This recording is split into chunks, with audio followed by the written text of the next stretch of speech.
കാണൂ പരസ്യരഹിതമായ ഏറ്റവും പുതിയ എപ്പിസോഡുകൾ.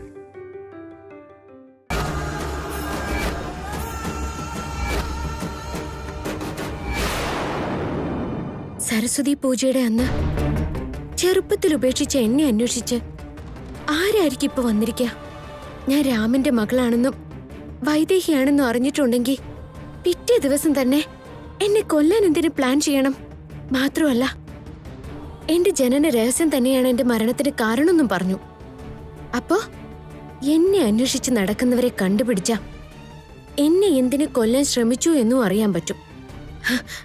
ആ വഴി എന്റെ സ്വന്തം അച്ഛനും അമ്മയും ആരാണെന്നും കണ്ടുപിടിക്കാൻ പറ്റിയേക്കാം. തിരുമേനി, അവരെ വീണ്ടും കണ്ട തിരിച്ചറിയാൻ തിരുമേനിക്ക് പറ്റുമോ? എനിക്ക് നല്ല ഓർമ്മയുണ്ട്. എവിടെ വെച്ച് കണ്ടാലും എനിക്ക് തിരിച്ചറിയാൻ പറ്റും.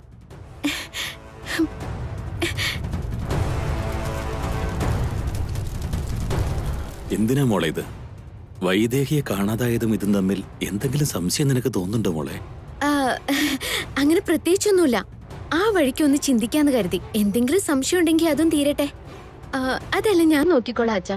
അച്ഛൻ ധൈര്യമായിട്ട് പോയിക്കോ. ശരി മോളെ, പോയിട്ട് വരാൻ തിരുമേനി. നടക്കുമോനെ.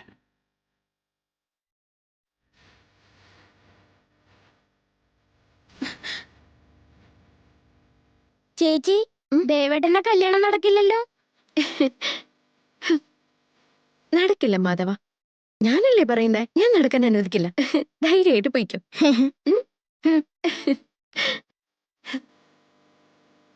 തിരുമേനി, ഒരുപക്ഷെ വീണ്ടും നിങ്ങൾ അവരെവിടെയെങ്കിലും വെച്ച് കാണുകയാണെങ്കിൽ എന്നോടൊന്ന് പറയണേ. തീർച്ചയായും പറയാം മോളെ.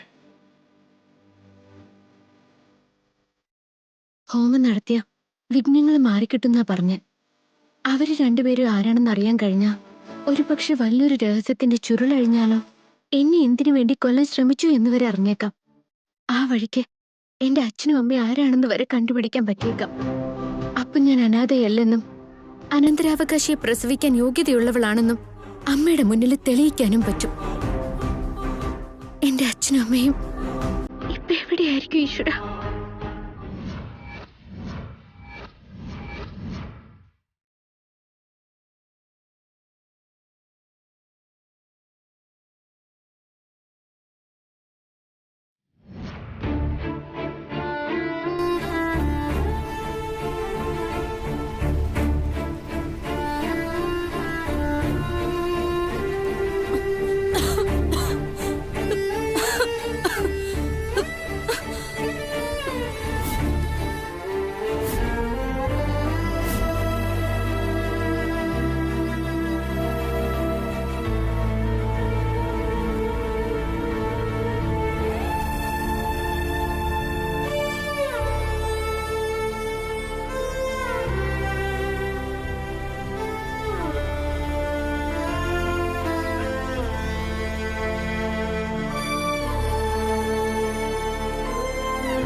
വാ ചന്ദ്രിക, ഇരിക്കെ. ശാന്തി അമ്പലത്തിൽ പോയിരിക്കുക. അവളൊരു അരമണിക്കൂറിനുള്ളിലെത്തും.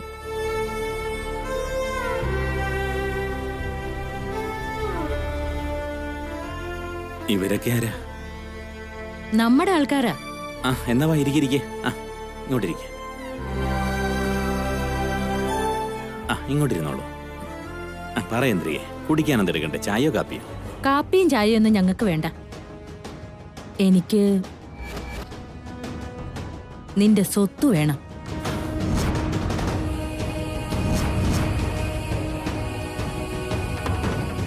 അതെന്തിനാ? ഒന്നും അറിയാത്ത പോലെ സംസാരിക്കല്ലേ.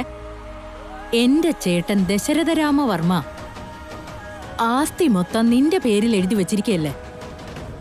ആ കാര്യം ഞാൻ അറിഞ്ഞില്ലെന്ന് നീ കരുതിയോ?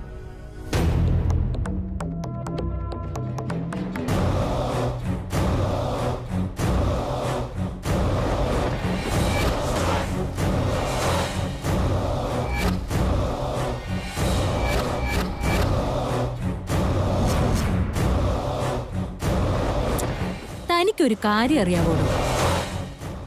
ശാന്തി അമ്പലത്തിൽ പോയിരിക്കാന്നല്ലേ പറഞ്ഞേ? സത്യം.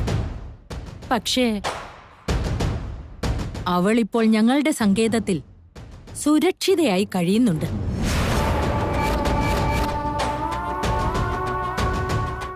ഈ കാര്യമെങ്ങാനും പുറത്തറിഞ്ഞ അവിടെ നിന്റെ ഭാര്യയുടെയും മോളുടെയും പള്ളക്ക് കത്തി കുത്തി കേറും. പ്ലീസ് ഒന്നും ചെയ്യല്ലേ എന്റെ ശാന്തി മോളെ, ഒന്നും ചെയ്യല്ലേ. നിനക്ക് എന്താ വേണ്ടെന്ന് പറ, ഞാനത് തരാം. നേരത്തെ ഞാൻ പറഞ്ഞല്ലോ, എനിക്ക് നിന്റെ ആസ്തി മൊത്തം വേണം. ശരി, ഞാൻ തരാം. എവിടെ ഒപ്പിടണ്ടെന്ന് മാത്രം പറഞ്ഞാൽ മതി.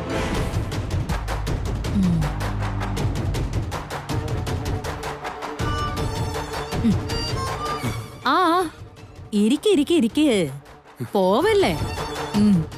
പേന എന്റെ അടുത്ത് തന്നെ ഉണ്ട്, ആദ്യം ഒപ്പിട്. ആ വെപ്രാളൊന്നും വേണ്ട, ഒത്തിരിയൊന്നുമില്ല. കൂടി പോയാ 20-30 കാണും. ഇട്ടേക്ക്.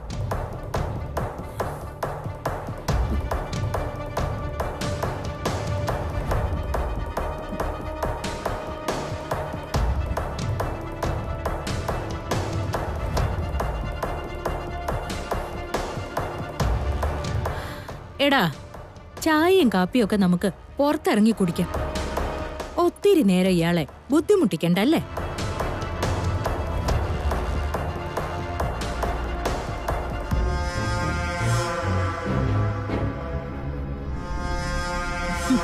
എത്ര പാവം മനുഷ്യനാ. അതുകൊണ്ടല്ലേ ഞങ്ങളുടെ ശാന്തി നിന്നെ തന്നെ പ്രേമിച്ചത്. പറഞ്ഞ പോലെ ശാന്തി നിങ്ങളുടെ വീടൊരു ചെറ്റക്കുടിലാന്ന് പറഞ്ഞിരുന്നു. കുഴപ്പമില്ല, ബാത്റൂമിനേക്കാളും കുറച്ചുകൂടെ സൗകര്യമുണ്ട്. ഡാ, ഇനി എന്താടാ നോക്കിയിരിക്കുന്നെ? എഴുന്നേക്ക്. എന്നാ പോട്ടെ. പിന്നെ ശാന്തി വരുവാണെങ്കി ഞാൻ വന്നിരുന്നെന്ന് പറഞ്ഞേക്ക്.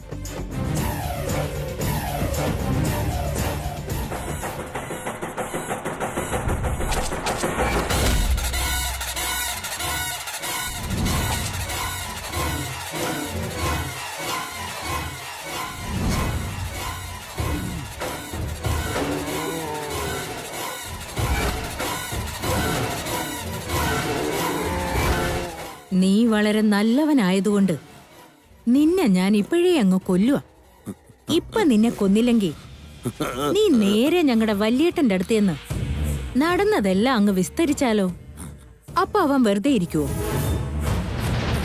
എന്നെ കൊന്നുകളയാൻ പറയും. അതുകൊണ്ടാ ആദ്യം നിന്നെ തന്നെ അങ്ങ് കൊന്നുകളയാന്ന് കരുതിയത്. Good bye. ഡാ, പെട്ടെന്ന് തീർക്ക്.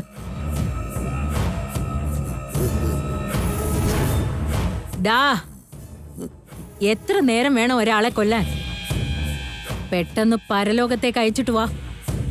പുറത്തിറങ്ങിയിട്ട് നല്ല ചൂട് ചായ കുടിക്കാം.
എന്താ ചന്ദ്രികെ, കൊന്നു അവനെ?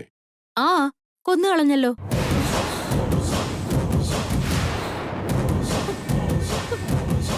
ഇതൊക്കെ നമ്മൾ നേരത്തെ തീരുമാനിച്ചതല്ലേ ചെയർമാനെ? അയ്യോ, പ്രോപ്പർട്ടി അയാളുടെ പേരിലല്ലത്രേ, അയാളുടെ മോളുടെ പേരിലാണ്. ഇതിപ്പോഴാണോ നിങ്ങൾ പറയുന്നേ? ഒരു കാര്യമില്ലാതല്ലേ ശാന്തിയുടെ ഭർത്താവിനെ ഞാൻ കൊന്നത്. ഛേ, പ്രസാദേട്ടാ,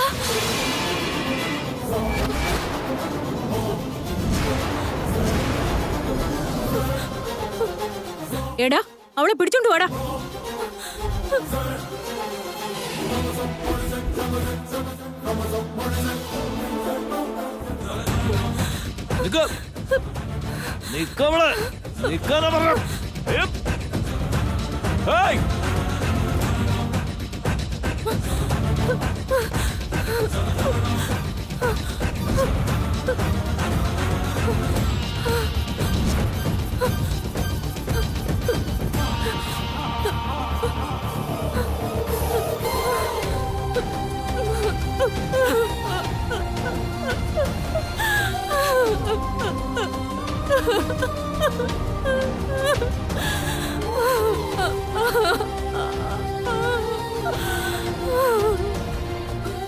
പ്രസാദേട്ടാ, പ്രസാദേട്ടാ, എഴുന്നേക്ക്, എഴുന്നേക്ക് പ്രസാദേട്ടാ. ഇനിയിപ്പോ എന്ത് ചെയ്യും? എഴുന്നേക്ക് പ്രസാദേട്ടാ, പ്രസാദേട്ടാ, എഴുന്നേക്ക്, എഴുന്നേക്ക് പ്രസാദേട്ടാ, പ്രസാദേട്ടാ.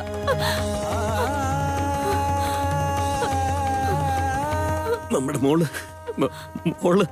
ശാന്തി, നമ്മുടെ മോളെ സൂക്ഷിച്ചോളൂ. പ്രസാദേട്ടാ, പ്രസാദേട്ടാ.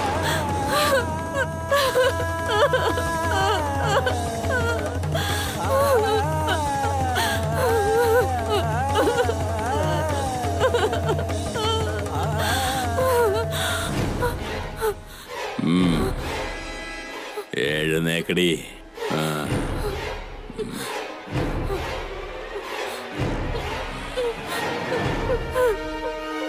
ഞങ്ങളൊന്നും ചെയ്യരുത്, ഞങ്ങൾ എങ്ങോട്ടെങ്കിലും പൊയ്ക്കോളാം. എവിടെ പോകാനാടി?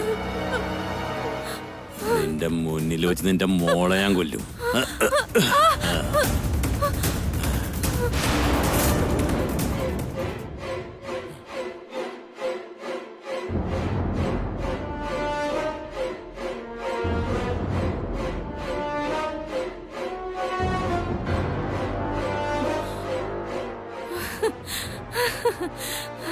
മോളെ എവിടെ കൊണ്ടുള്ളിപ്പിച്ചടി പറയടി. ചന്ദ്രേജി, മോളെ ഇവളെ എവിടേക്ക് മാറ്റി?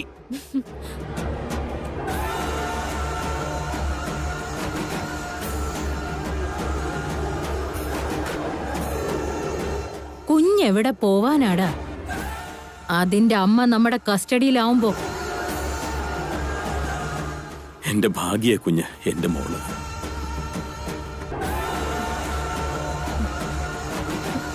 അവളെ എങ്ങും കൊണ്ടുവാ. നാട്ടക്കടി അങ്ങോട്ട്.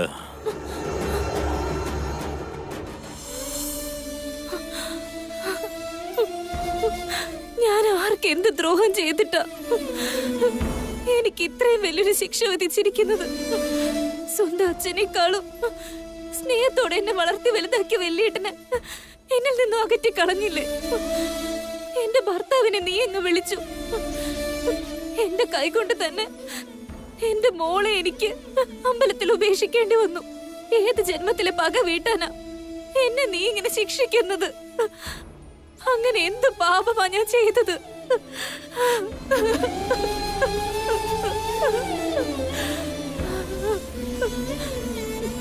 മതിയായി ഭഗവാനെ, ഇനി ഇത് സഹിക്കാനുള്ള ശക്തി എനിക്കില്ല. ഈ ശരീരത്തിലുള്ള എന്റെ ജീവനെ ഒന്ന് മോചിപ്പിക്ക്. ഞാൻ പ്രസവിച്ച എന്റെ പൊന്നു മോള്, അവളെ എന്റെ കുടുംബത്തിൽ കൊണ്ട് ചേർക്ക്.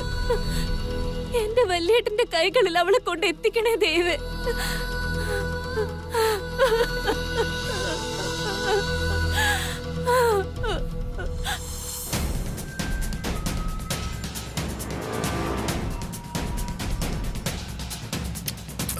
എന്താ ദേവേട്ടാ, നടുറോട്ടിൽ എങ്ങനെ ഇരുന്ന എങ്ങനെയാ? എന്റെ അവസ്ഥ ഇപ്പൊ അങ്ങനെയാ.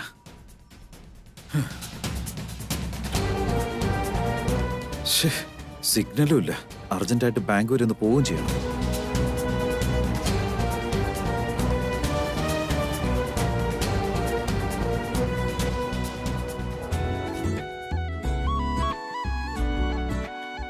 ആ, വണ്ടി കേടായെന്ന് തോന്നല്ലോ. ഐഡിയ. വൈദേഹി, അടിപൊളി അവസരം. മാളവികയ്ക്കിട്ട് കൊടുക്കൊരു പണി. എന്റെ ഭർത്താവിനെ ഞാൻ എന്റെ സൈക്കിളിൽ കയറ്റി കൊണ്ടുപോകാൻ പോവാണേ.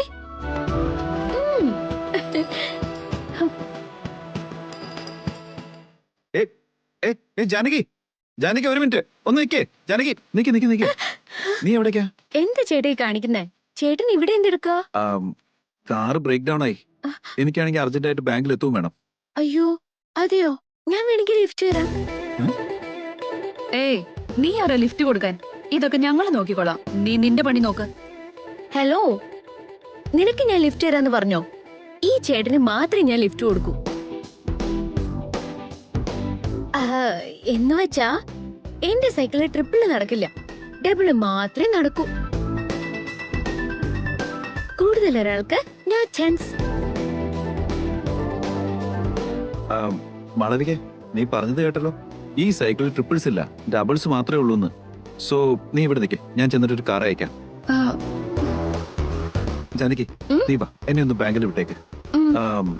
നിനക്ക് ചവിട്ടാൻ പറ്റുമോ? അതെന്തൊരു ചോദ്യം? അതൊക്കെ ഞാൻ നിഷ്പ്രയാസം ചെയ്യില്ലേ. Sorry sorry sorry sorry sorry. നീ പുറകെ ഇരുന്നോ, ഞാൻ ചവിട്ടിക്കോളാം. എന്നാലും മതി.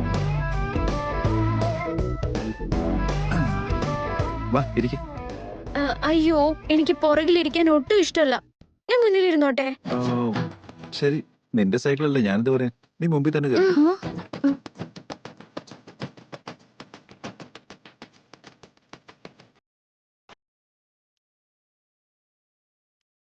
ബൈ മാളവിക.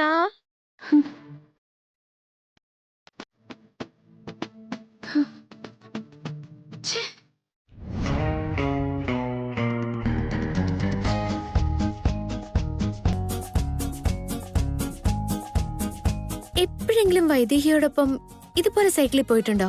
ആ, ഒരിക്കൽ പോയിട്ടുണ്ട്. ഇതുപോലെ ഒരിക്കൽ കാർ ബ്രേക്ക് ഡൗൺ ആയി. കാർ ബുക്ക് ചെയ്യാൻ നോക്കിയപ്പോ ഒരു പെണ്ണും ചെറുക്കനും ഇതുപോലെ ഒരു സൈക്കിളെ പോകുന്ന കണ്ടു. മുമ്പിൽ അവളും പുറകിൽ അവനും. അത് കണ്ടതും വൈദേഹി അവളെ അതുപോലെ കൊണ്ടുപോകാൻ പറ്റുമെന്ന് ചോദിച്ചു. അപ്പ വഴി കൂടെ പോയ ഓരോരുത്തരുടെയും കാല് പിടിച്ച് അപേക്ഷിച്ചില്ലെന്നേ ഉള്ളൂ. ആരും സൈക്കിള് തന്നില്ല. ഒടുവിൽ അതുവഴി പോയ ഒരാളുടെ കയ്യിൽ നിന്ന് കാശ് കൊടുത്ത് സൈക്കിള് വാങ്ങിച്ച് അതിൽ വൈദേഹി ഇരുത്തിക്കൊണ്ട് പോയില്ലേ? ആ, അത് ശരിയാണല്ലോ. പക്ഷെ അത് നിനക്ക് എങ്ങനെ അറിയാം? അതിപ്പോ ഞാൻ ഊഹിച്ചതാ, അത്ര തന്നെ. പിന്നെ എങ്ങനെയാ നിങ്ങക്ക് ആ സമയത്തൊരു സൈക്കിള് കിട്ടാൻ പോകുന്നേ? നിനക്ക് നന്നായിട്ട് കഥയുണ്ടാക്കാനൊക്കെ അറിയാം.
എപ്പോഴും ഏതെങ്കിലും ഒരുത്തി വന്നോളും പിടിച്ചോണ്ട് പോവാൻ.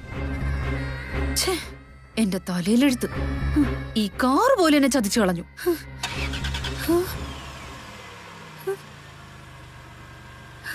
വാട്ട്? ഈ കാറിന് ഒരു കുഴപ്പമില്ലല്ലോ. അപ്പോ എന്റെ സാമീപ്യം സംസാരമൊന്നും ഇഷ്ടപ്പെടാത്തത് കൊണ്ട് രക്ഷപ്പെട്ടതാണല്ലേ? എന്നോട് അത്രയ്ക്ക് വെറുപ്പാണോ? കാണിച്ചു തരാം.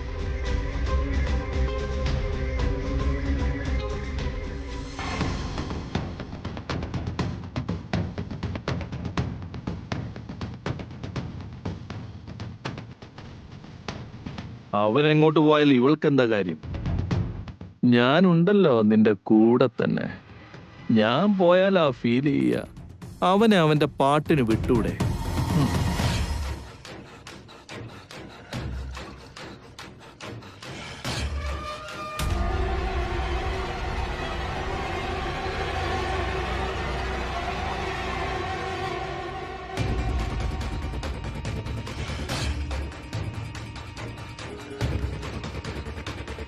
അവിടെ നിന്നേ ദേവാ. എവിടെ പോയിട്ട് വരിക? അമ്മയ്ക്കറിയാലോ, പിന്നെ എന്തിനാ ഈ ചോദ്യം?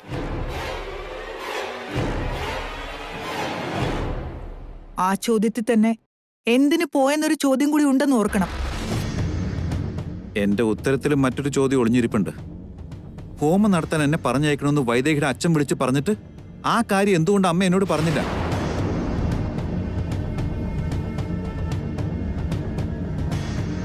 അമ്മായി പറഞ്ഞില്ലെങ്കിൽ എന്താ ദേവേട്ട? അറിയിക്കേണ്ടവരെ കാര്യം അറിയിച്ചിട്ടുണ്ടല്ലോ.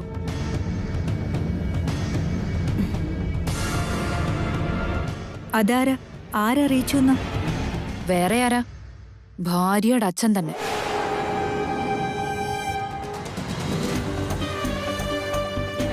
അമ്മായിയോട് പറഞ്ഞ ദേവേട്ടനെ അയക്കില്ലെന്ന് അറിഞ്ഞുകൊണ്ട് വൈദേഹി അയക്കുന്ന പോലെ മെസ്സേജ് അയച്ച് അമ്പലത്തിലേക്ക് വിളിപ്പിച്ചത് അയാള് തന്നെയാ. ഹോമൊക്കെ ഭംഗിയായിട്ട് നടത്തിയിട്ടുണ്ട്. അനാവശ്യം പറയരുത്. ആ മെസ്സേജ് അയച്ചത് വൈദേഹി തന്നെയാ.